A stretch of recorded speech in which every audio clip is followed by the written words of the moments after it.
নমস্কার, মিনু রান্নাঘরের আরেকটি নতুন ভিডিওতে আপনাদের সবাইকে স্বাগতম। আজকে আমাদের রেসিপি ডিম দিয়ে ছোলার ডাল। আমি ছোলার ডাল রান্না করব। আমি আজকে ডালটা সিদ্ধ করে নিয়েছি। আচ্ছা, আমি একটু তেল দিয়ে দিলাম, ডিম ভাজবো একটু। হ্যাঁ, 4টে ডিম ভেঙেছি। ডিম ভেঙে এবার এটা অমলেট করব। অমলেট করে এটা রেখে দেবো, ডালে দেবো। হ্যাঁ, ছোলার ডালে। ঠিক আছে, এবার আমি ডালটা এইটাকে ডিমটাকে এর মধ্যে ছেড়ে দিলাম, ভুজিয়া টাইপের করে নেবো। হ্যাঁ,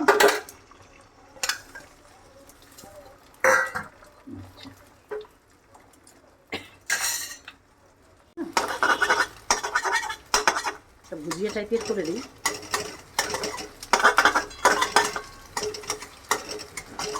সবাই তো ছোলার ডাল রান্না করে খান, আমি আজকে একটু ডাল রান্না করছি, আপনারা রান্না করে খাবেন। তবে ডিমের যে আমি যে রান্না করব, আপনার ডিমটা দিয়েও দিতেও পারেন, নাও দিতে পারেন, কোনো অসুবিধা নেই। ডিমটা দিয়ে ভালো, আরও টেস্টি হবে। আমি ডিমটা দিয়ে করছি, আপনারা একটু দেখবেন টেস্ট। আচ্ছা, আমি একটু গোলমরিচের গুঁড়ো দিচ্ছি এর মধ্যে। হ্যাঁ, নুন দিয়েছিলাম একটু, হলুদ কিন্তু দেইনি, শুধু গোলমরিচের গুঁড়োটা দিলাম একটা ঝালের জন্য। কেন শুকনো লঙ্কাটা আমি অ্যাভয়েড করতে চাই। শুকনো লঙ্কা বাচ্চারা সব খাবে, বড়রাই খাক, পেটের প্রবলেম আজকাল মানুষের সবারই। আমি যা রান্না করছি প্রোটিন খাবার করছি, কিন্তু ঝাল টাল মশলা টশলা সবই আমি অল্প অল্প করে দিচ্ছি, কেন আপনারা সবাই যাতে করে খেতে পারেন। আমি বারবারই বলবো, মশলা বেশি দিলেই যে রান্না ভালো হয় কিন্তু তা নয়, অল্প মশলাতেই রান্না টেস্টি হয়। তেলটা দিচ্ছি, যেহেতু পেঁয়াজ রসুন ভাজবো তো।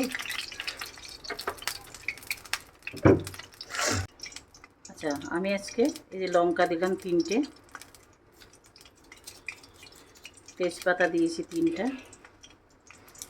আজকে জিরে দিচ্ছি সাম্বারা। হ্যাঁ, পেঁয়াজ আদা রসুন একসঙ্গে মিক্সচার মেশিনে দিয়েছিলাম। এটা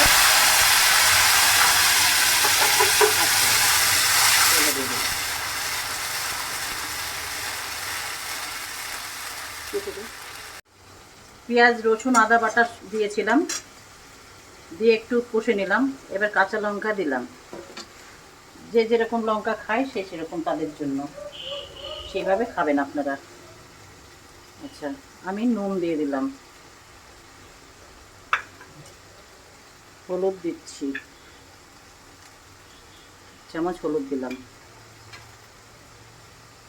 আমি আজকে মিট মশলা দেবো। হ্যাঁ, মিট মশলা, এক ডাল হচ্ছে তো, এক ছোলার ডাল। ঠিক আছে, এবার একটু কষে নিই। একটু সামান্য একটু মিষ্টি দেবো,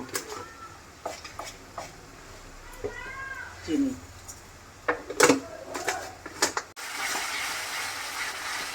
আমার মোটামুটি মাংস কষা হয়ে গেছে, এই মাংস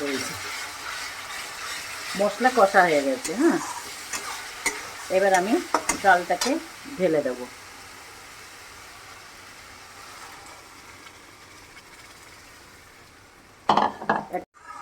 লুচি বা পরোটা ভাতেও খেতে পারেন, কোনো অসুবিধা নেই, খেতে হেভি সুন্দর লাগবে। আমি এবার একটু গরম মশলার গুঁড়ো দিচ্ছি, এই যে এইটুকু। আর এই যে ভাজা জিরের গুঁড়ো ছিল একটু, তখন আমি মশলা কম দিয়েছিলাম যেহেতু। এবার আমি একটু জিরের গুঁড়ো একটু দিলাম, ঘি দিচ্ছি।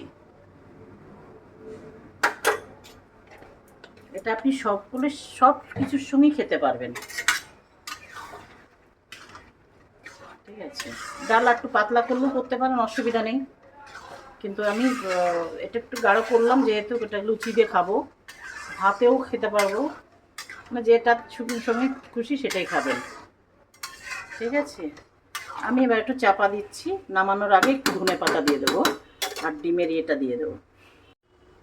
আমি এবার ধনে পাতাগুলো ছেড়ে দিলাম, ধনে পাতাগুলো দিয়ে দিচ্ছি।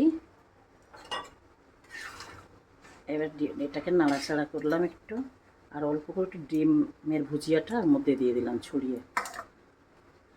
আর যেটুকু আছে ডিম ওটা নামিয়ে ওটা ছড়িয়ে দেবো।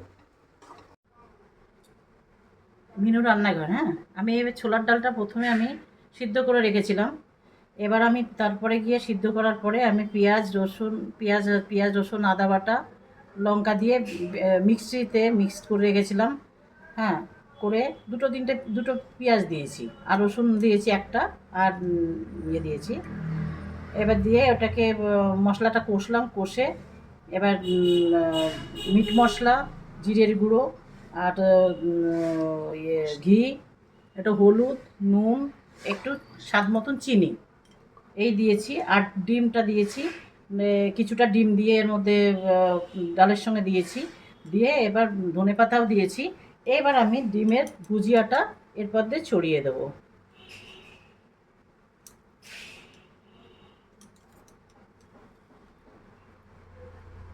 আজকের এই রান্নাটি কেমন হলো সবাই কমেন্ট করে জানাবেন, এবং যদি ভালো লাগে তাহলে অবশ্যই একটি লাইক করে দেবেন এবং চ্যানেলটিকে সাবস্ক্রাইব করে দেবেন।